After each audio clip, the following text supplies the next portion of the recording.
반갑습니다. K국에서 사역하고 있는 이광천 선교사입니다.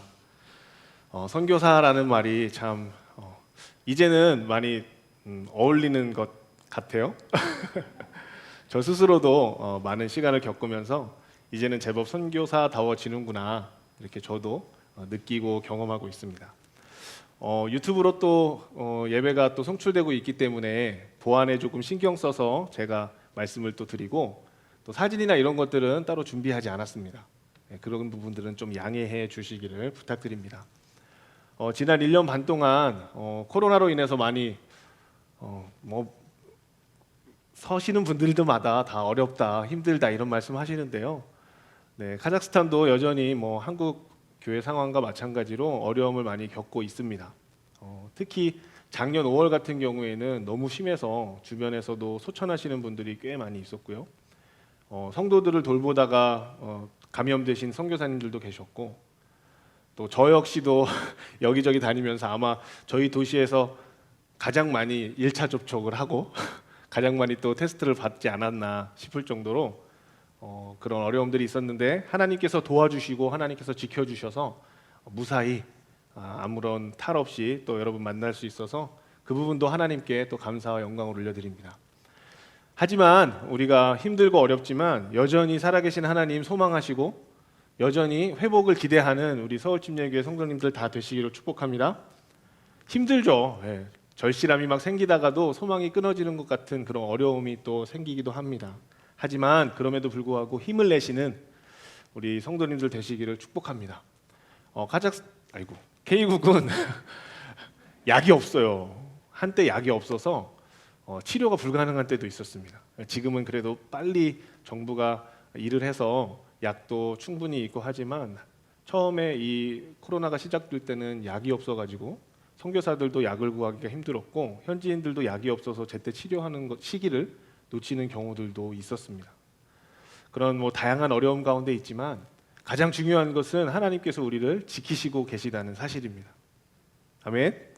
네, 하나님께서 우리를 지키시고 계십니다. 하나님께서 또한 이 세계 열방을 지키시고 계십니다. 그것을 위해서 여러분 기도해 주시기를 부탁드립니다. 계속해서 이 코로나의 어려움 때문에 선교 사역이 멈춰지지 않도록. 그나마 한국은 좀 대처가 빨랐던 것 같아요. 그런데 선교지는 모든 게 좀 늦습니다. 인터넷이나 이런 환경들이 좀 늦기 때문에 대처하는 것이 좀 늦었어요. 어쩔 수 없이 우리 현지인들과 대면하고 만나는 일들을 가질 수밖에 없는데요. 우리 그런 위험 속에서 사역하고 있는 우리 선교사님들을 위해서도 계속해서 기도해 주시기를 부탁합니다. 말씀을 준비하면서 참 고민이 많았습니다. 왜냐하면 너무 오랜만에 우리 성도님들 뵙기 때문에 우리 성도님들의 형편이 어떤지, 지금 어떻게 살고 계신지, 영적인 상태가 어떤지 그런 것도 모르는 상태에서 말씀을 전해야 하기 때문에 어떤 말씀을 나눌 수 있을까 참 고민이 많았습니다. 그런데 선교와 교회 갖고 있는 아름다움이 있거든요.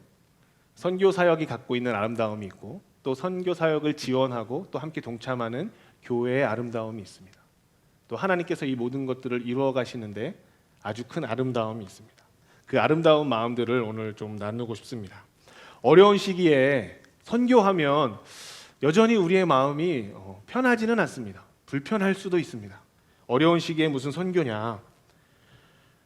정말 이 많은 이 선교 사역을 하다 보면 교회의 재정과 직결되기도 하고 또 많은 수고와 직접적으로 연결되어 있기 때문에 피로감을 많이 느끼고 있는 한국교회가 역시 선교에 대한 부담을 가지고 있다고 또 생각합니다. 하지만 오늘 이 말씀을 통해서 이 선교가 얼마나 중요한 일인지, 얼마나 아름다운 일인지, 가치 있는 일인지, 우리가 왜 선교를 지속해야 하는지를 오늘 은혜를 나누고자 합니다. 여러분, 선교 이것은 정말로 아름다운 일입니다. 여러분 동의하십니까? 네, 선교는 정말로 아름다운 일입니다. 조금 편하게 다른 말로 표현해 보면요, 하나님을 전하는 일, 이것 자체가 너무나도 아름다운 일입니다. 우리의 주인, 우리의 왕 되신 하나님을 누군가에게 전하고 가르쳐 주는 일, 이거 정말 아름다운 일 아니겠어요? 정말로 아름다운 일입니다. 여러분 이 부분도 동의하세요? 앞에서 제가 말한 하나님을 전하는 일, 우리의 주인 되심을 선포하는 일, 이 모든 일들이 넓은 의미에서 선교라고 이야기할 수 있습니다. 물론 관점의 차이가 있지만 넓은 의미에서 하나님을 전하는 것, 하나님을 보여주는 것, 우리가 일상에서 그리스도인으로 사는 것 자체가 하나님을 보여주는 것이죠. 그것이 넓은 의미에서는 선교라는 말입니다. 선교라는 말이 어렵고 부담될 수 있지만 여러분, 선교는 분명히 하나님 아버지의 일입니다. 성도들이 모여서 한 몸을 이룬 교회가 평생토록 해야 할, 생명 있는 동안에 해야 할 일이 바로 선교입니다. 우리 성도의 책임이고 의무인 것입니다. 여러분, 예수님을 주님으로 고백한 사람은요, 우리 하나님으로부터 동원된, 부름받은 사람입니다. 여러분, 교회라는 말 아시죠? 에클레시아라는 말이 뭡니까? 어디로부터 부름을 받은 사람들, 세상으로부터 부름을 받은 사람들의 모임이 교회라고 우리가 배웠고 그렇게 알고 있습니다. 무엇을 위해서 여러분 부르심을 받았을까요? 네, 우리의 영혼 구원을 위해서 주님께서 우리를 부르셨습니다. 더 나아가서 우리를 통해서 아름다운 덕을 선전하고 선포하기 위해서 저와 여러분을 부르신 줄로 믿습니다. 아멘. 그게 교회입니다. 교회라는 말이 가지고 있는 의미가 그것입니다. 구원받은 사람들의 모임, 더 나아가 우리가 하나님을 보여주는, 하나님을 보여드리기 위해서 하나님께서 우리를 부르셨다는 사실입니다. 여러분, 그 중에 하나가, 모든 선교 사역이 다 아름답고 가치와 의미가 있지만 그 중에 하나가 타문화권에 선교사를 보내는 일. 수많은 선교 사역 중에 오늘 본문은 타문화권에 선교사를 보내는 일에 대해서 이야기하고 있습니다. 우리가 보지는 않았지만 사도행전 11장 19절에 보면 스데반의 순교로 인해서 교회에 문제가 생깁니다. 박해가 시작되니까 사람들이 각처로 흩어지기 시작했습니다. 유대인 디아스포라가 생긴 것이죠. 그런데 몇몇 사람들이 안디옥이라는 도시에 가서 예수님을 전합니다. 그리고 그곳에서 많은 사람들이 주님께로 돌아오는 소식을 듣습니다. 아, 우리가 가만히 있으면 안 되겠구나. 그래서 예루살렘에서 바나바를 안디옥으로 파송합니다. 여러분, 이 일을 보면요, 절대 계획적이지 않았습니다. 전략적이지도 않았습니다. 갑자기 느닷없이 일어난 어떤 환난 때문에, 어려움 때문에 어쩔 수 없이 공동체에서 한 사람을 안디옥으로 파송하게 된 거죠. 어떻게 보면 상당히 급진적이었습니다. 이방 땅에 교회를 세우고 이방 땅에 이방인들에게 복음을 전한다? 이것은 그 당시에 아직 정리되지 않은, 여전히 논란거리가 많은 일들이었습니다. 사람이 계획하지도 않았고 급진적이었고 느닷없이 사람의 의지나 생각이나 이런 것들과는 무관하게 급박하게 일어난 일이 바로 이 바나바를 안디옥으로 보내는 일이었습니다. 여러분, 어때요? 우리가 하나님의 사역은요, 이 사람의 범위를 좀 벗어나는 것 같아요. 내 예상을 좀 벗어나는 것 같아요. 꼭 선교가 아니더라도 우리 주변에서 일어나는, 내 삶 가운데 역사하는 하나님의 역사만 봐도 우리의 예상 안에서 하나님이 계시나요? 아니요. 상당히 급하게 무방비 상태에서 하나님의 역사를 경험하게 됩니다. 하나님의 인도하심을 경험하게 된다는 사실이죠. 그때 중요합니다. 여러분, 순종하시기를 부탁드립니다. 하나님이 나에게 지금 말씀하시는구나. 하나님이 어떠한 일을 지금 나에게 시작하시는구나. 이런 기대와 믿음을 가지시는 우리 성도님들 되시기를 바랍니다. 이 일은요, 사람이 계획한 것이 아니었습니다. 하나님의 선교였습니다. 하나님의 역사 안에서 일어나는 하나님의 선교였습니다. 하나님이 일하시는 이 역사를 보고 11장 22절에 보니까 예루살렘 교회가 바나바를 안디옥까지 보냈고요, 바나바가 혼자 이 일을 하지 않았습니다. 사울을 찾으러 갑니다. 사울을 찾아서 안디옥으로 데려와서 1년 동안 함께 있으면서 가르쳤다라고 성경은 말하고 있습니다. 그리고 드디어 1년 정도 하나님의 말씀을 가르치고 나누고 한 결과 안디옥에서 무슨 일이 일어났죠? 많은 사람들이 예수님을 따르는 사람들, 그리스도인이라는 이름을 이 안디옥 교회에서 얻었습니다. 너무나 멋있고 너무나 아름답죠? 많은 사람들이 예수님을 따르는 사람들이라고 붙여준 이름이 바로 그리스도인입니다. 오늘 드디어 본문이 13장 1절에 보니까 이 안디옥 교회에서 1년 정도 사역한 결과 열매들이 있었습니다. 바나바, 그리고 니게르라 하는 시므온과 구레네 사람 루기오, 분봉왕 헤롯의 젖동생 마나엔, 그리고 및 사울, 이렇게 이야기합니다. 안디옥 교회에 교사와 선지자들이 있었더니, 그런데 이들이 주님을 섬겨서 금식하며 기도할 때 성령님께서 말씀하셨습니다. 우리 2절 볼까요? 2절에 보니까 이렇게 기록합니다. 주를 섬겨 금식할 때에 성령이 이르시되 내가 불러 시키는 일을 위하여 바나바와 사울을 따로 세우라 하시니. 아멘. 3절에 보니까 이 말씀에 순종하여 바나바와 사울을 따로 세워 보냅니다. 그리고 우리가 읽지는 않았지만 4절에 보니까 성령의 인도하심을 따라, 성령의 보내심을 따라 그들이 키프로스 섬을 거쳐서 터키의 지금 안탈리아 지역으로 갑니다. 그렇게 이 두 사람이 성령이 충만하여서 하나님의 전도의 사역을 감당했다고 성경은 기록하고 있습니다. 그런데 유대인들만이 아니라 이방인들도 하나님께로 돌아왔다는 사실입니다. 13장 48절, 이방인이 듣고 기뻐하며 하나님의 말씀을 찬송하며 영생 주시기로 작정된 자들은 다 믿더라. 아멘. 하나님께서 준비하시고 계획한 영혼들이 주님께로 돌아왔습니다. 13장 52절은 제자들이 기뻐하였고 성령이 충만하였다라고 기록합니다. 여러분, 이 사도행전 13장의 말씀을 통해서 우리가 발견할 수 있는 몇 가지가 있습니다. 첫째는 주님을 섬기는 중에 사명이 발견된다는 사실입니다. 두 번째, 교회는 주님의 사명에 순종했습니다. 또 순종함에 하나님의 역사, 사역의 열매가 있었고요. 그 결과 기쁨과 성령이 충만하였다고 오늘 사도행전 13장은 우리에게 말씀하고 계십니다. 여러분, 선교는 하나님의 일입니다. 그렇기 때문에 아름답습니다. 그렇기 때문에 의미가 있습니다. 선교 사역 자체가 갖고 있는 아름다움이 있습니다. 하나님이 계획하시고 하나님이 행하시고 열매 맺게 하시고, 그리고 이 하나님의 하시는 일 자체가, 이 선교 자체가 하나님의 아름다움이라는 것입니다. 하나님의 목표가 무엇일까요? 영혼이 주님께로 돌아오는 것. 선교의 목표가 무엇일까요? 영혼이 주님께로 돌아오는 것입니다. 그 일을 하는 것 자체가 아름다움이라는 사실입니다. 선교 안에 하나님의 선교의 아름다움이 있습니다. 순종할 때에 아름다움이 있습니다. 그 아름다움을 여러분 인정하시고 고백하시고 또 선포하시는 우리 교회가 되기를 주님의 이름으로 축복합니다. 오늘 본문에서는 하나님의 선교의 아름다움도 있지만 우리 교회의 아름다움이 있습니다. 교회가 금식할 때에 두 사람이 선택되었죠. 우리 1절에 보니까 안디옥 교회의 리더들에 대해서 소개하고 있습니다.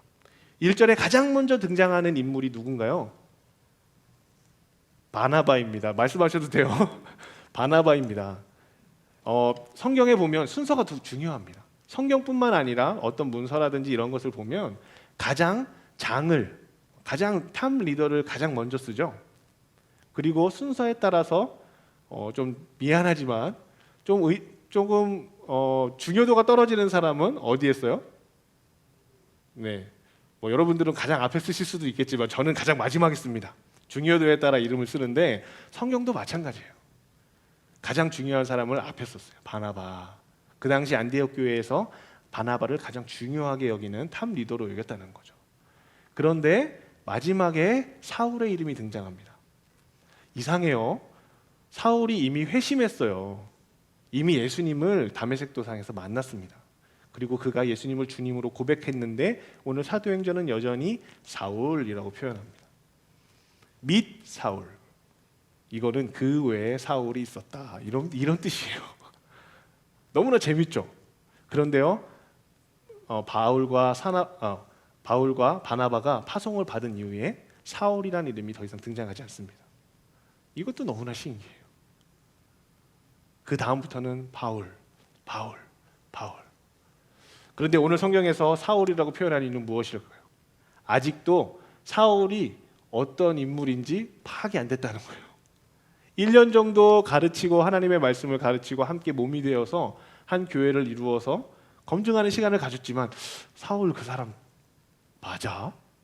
회심한 거 맞아? 정말 우리 멤버로 받아들여도 돼? 이런 의심들이 아마 교회에 있었는지도 모르겠습니다. 그런데도 불구하고 교회는 보냈죠. 3절 보니까요. 이에 금식하여 기도하고 두 사람을 안수하여 보내니라. 아멘. 여러분, 여기서 보내다라는 말은요, 파송하다 이런 뜻이 아닙니다. 4절에 보니까 두 사람이 성령의 보내심을 받아 이렇게 표현이 나와요. 3절에도 보내심, 4절에도 보내심. 근데 3절에서 보내다라는 말의 의미는 뭐냐면요, 짐을 덜어주다 이런 뜻이에요. 놓아서 풀어서 자유롭게 하도록 보내다 이런 뜻을 가지고 있습니다. 여러분, 교회가 보냈다라고 할 때 이 구절도 좀 묵상해 보니까 저는 세 가지의 마음이 좀 들었습니다. 안디옥 교회가 어떤 마음으로 이분들을 놓아 풀어 자유롭게 했을까? 어떻게 이 사람들을 보냈을까? 어떤 마음이었을까? 첫 번째 들었던 생각은 기대함이었습니다. 안디옥 교회가 이 두 사람에게 기대했겠구나. 성령이 따로 불러 시키는 일을 이들을 통해서 이루시겠구나 하는 기대. 더 나아가서 바나바는 탑 리더라고 했죠. 그들의 선생님이었습니다. 그래, 바나바 정도면 충분히 할 수 있을 거야. 그래, 바나바면 하나님의 일들을 충분히 감당할 수 있을 거야 하는 이 두 사람에 대한 기대가 있었을 것입니다. 또 한 가지, 안디옥 교회에서는 자기의 자신, 자기들의 교회의 권리를 포기하는 일이 있었을 것입니다. 탑 리더가 간다고? 그럼 우리 교회는 어떻게 하지? 라는 질문이 있었을까요? 없었을까요? 있었을 거예요. 바나바 선생님 너무 좋은데 그 선생님 가면 어떡해? 그 선생님 말씀 너무 좋은데 우리는 이제 믿은 지 1년 채 되지 않았는데 바나바 선생님이 간다고? 어떻게 하고 아마 만류하는 사람들도 있었을 것입니다. 그런데 자신들의 영적인 권리를 포기하고 바울을 보낸 것입니다. 또 하나의 마음은 걱정이었을 거예요. 사울? 그 사람 믿을만해? 사울을 보낸다고? 그런데 이런 기대와 자기의 어떤 권리를 포기하는 것과 그리고 이 사울에 대한 걱정까지도 하나님께 의탁하고 이 둘을 보냈다는 사실입니다. 여러분, 여기에 이 교회의 아름다움이 있습니다. 자기의 자신을 포기하는 것입니다. 교회가 성령님의 음성에 순종했던 것입니다. 교회가 하나님의 일을 하는 대리자로서의 역할을 감당하는 아름다움을 보는 것입니다. 안디옥 교회가 바울과 바나바를 보내는 것은 어쩌면 쉽지 않았을 것입니다. 한 몸된 교회를 정말로 찢어서 나누는 것 같은 마음으로 바울과 바나바를 보냈다고 저는 생각합니다. 우리에게 예수님께서 자신의 몸을 찢어서 나누신 것처럼 이 안디옥 교회가 이방인을 위해서 자신의 몸을 찢어서, 교회를 찢어서 나눈 것입니다.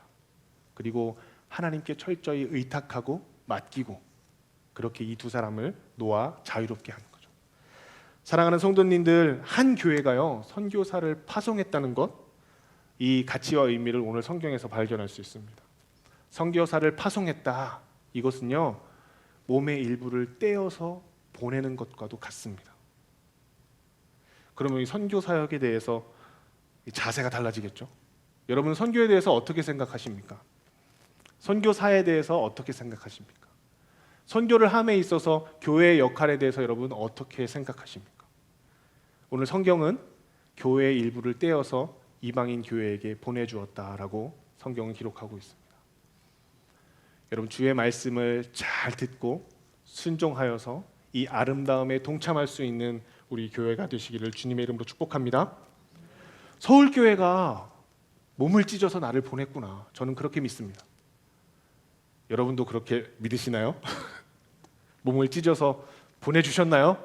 보내긴 보냈는데 뭐 그 정도까지는 아닌데 이렇게 생각하지 마시고 오늘부터는 이 말씀에 의지해서 몸을 찢어서 보낸다. 우리 교회 안에 있는 선교사님들 생각하고 기도하실 때 동일하게 우리 몸의 일부라고 생각하시고 그렇게 기도해 주시고 축복해 주시기를 부탁드립니다. 안디옥 교회가 그랬거든요. 자신들의 권리를 포기하고 기대와 걱정하는 마음을 주님께 의탁하고 그렇게 선교사를 보냈거든요. 이 말씀에 따라 여러분도 선교사들 그렇게 축복해 주시기를 부탁드립니다. 더 나아가서 여러분, 오늘은 여러분 자부심을 좀 가지시기를 바랍니다. 자부심, 우리 교회가 이런 일을 하는구나. 그래, 우리가 선교사님들을 보냈지. 그래, 우리가 이런 일을 하는구나. 여러분, 그렇게 자부심을 가지셔도 됩니다. 예, 여러분들을 격려하고 싶어요. 여러분들 잘하고 계세요. 우리 교회는 뭐 이게 아니라, 그래 우리가 몸을 찢어 저 K국에 또 저 V국에 보냈어. 이렇게 자부심을 가지시길 바랍니다. 하나님의 아름다움에 우리가 동참하고 있어. 이렇게 오히려 주님께 감사의 기도를 드릴 수 있는 저와 여러분 되시기를 바랍니다. 하나님의 사역에 순종하고 몸을 찢어서 선교사를 보내고 또 돌보는 역할을 감당하는 우리 교회가 이 하나님의 아름다움에, 선교의 아름다움에 동참하고 있는 교회인 줄로 믿습니다. 아멘. 끝으로 또 본문에서 발견할 수 있는 이 선교의 아름다움은요, 하나님과 교회와 선교사가 연합하고 있다는 사실입니다. 여러분, 하나님께서 계획하신 것을 교회가 받아서 선교사를 보냈고요, 그렇게 연합하고 동역하여서 하나님의 선교에 교회가 동참하였습니다. 4절 보지는 않았지만 4절에 이렇게 기록합니다. 두 사람이 성령의 보내심을 받아. 아까 3절의 의미와는 다릅니다. 드디어 4절에서 파송이라는 말이 나옵니다. 성령님께서 보내신 것입니다. 무엇을 위해서요? 하나님께서 계획하시고 준비하셔서 따로 구별하셔서 시키고자 하시는 일을 하시기 위해서 성령님께서 보내시는 것이죠. 여러분, 이 말씀을 통해서 선교의 주체가 사람이 아니라는 것을 알 수 있습니다. 선교를 이끄시는 분은 우리 하나님 아버지십니다. 교회와 선교사는, 이 선교 사역에 감당하는 성도는 하나님의 그 계획에 동참하는 것이죠. 그렇다고 해서 선교를 이끄시는 분이 우리 하나님 아버지라고 해서 교회의 책임이나 의무가 줄어드는 것은 절대로 아닙니다. 교회의 헌신과 순종, 동일하게 선교사의 순종과 헌신을 통해서 성령님께서 일하시는 장이 열리는 것입니다. 여러분, 사도행전 13장 1절부터 3절은 성도가 하나님을 신실하게 섬기고 성령의 음성에 민감하게 반응하는 교회가 특별히 부르심을 받은 사람을 선교지로 보냄으로 인해서 교회와 선교사와 그리고 하나님이 함께 동역하는 모습을 보여주고 있습니다. 여러분, 성부, 성자, 성령님, 우리 삼위 하나님의 아름다운 동역을 여러분 많이 들어보셨을 것입니다. 그것처럼 하나님과 교회와 선교사가 맺는 아름다운 동역이 있다는 사실입니다. 하나님께서 선교를 계획하시고 명령하시고 보냄을 받은 바나바와 바울은요, 하나님의 교회에 위임받은 사역을 충실하게 행합니다. 교회 역시 하나님의 사역을 위임받아서 지속적으로 바울과 바나바를 돕고 사역할 수 있도록 돕습니다. 바울이 여러분 14장 19절에 보면 갈라디아 지역에 갔다가 돌에 맞아서 거반 죽게 됩니다. 그때 다시 수리아 안디옥으로 돌아와서 파송교회로 돌아와서 바울이 사역지에 있었던 일을 보고하고 나누고 제자들과 함께 오래 있었다라고 사도행전 14장 27절로 28절은 기록하고 있습니다. 그 이후에 또 어떤 일들이 일어났나요? 2차 여행, 3차 여행을 통해서 계속해서 하나님의 선교가 일어가는 것을 여러분 볼 수 있습니다. 삼위일체 하나님과 교회와 선교사의 아름다운 동역을 통해서 여러분 선교 사역이 이루어지는 것입니다. 우리 사랑하는 성도님들, 우리 교회가 오래전부터 이 일을 하고 있음에 감사와 영광을 올려드립니다. 우리가 오래전부터 이 일을 감당하고 있었습니다. 또 지금까지 교회가 선교사를 보내고 돌보는 일에 순종하여 주시고 또 하나님의 일에 동참해 주심을 이 시간을 빌어서 감사를 드립니다. 그리고 앞으로 이 일이 계속되어야 할 줄로 믿습니다. 저 역시 이 교회와 하나님으로부터 보냄을 받은 자로서 책임이 정말 크다고 저 역시 생각합니다.